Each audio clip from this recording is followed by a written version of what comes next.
તે એને હીટને શોષે છે અને હીટને શોષીને બલ્બ ઓન થાય છે. આ અમારો પ્રોજેક્ટ છે જેને આપણે ડેલી યુઝ કરી શકીએ છીએ.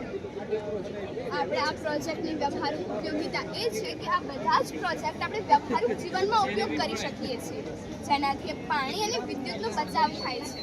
અહીં કચરાને સમસ્યા નહીં પરંતુ સંસાધન તરીકે ઉપયોગ કરવામાં આવે છે. વિદ્યાર્થીઓમાં વિજ્ઞાન પ્રત્યે રસ જાગે છે અને તેઓ તેના તરફ ધ્યાન આપે છે. અંતે હું એટલું જ કહીશ કે અમારો આ પ્રોજેક્ટ માત્ર એક મોડલ નથી પરંતુ 2047ના વિકસિત ભારતની તરફ એક નાનકડી પરંતુ સશક્ત પહેલ છે.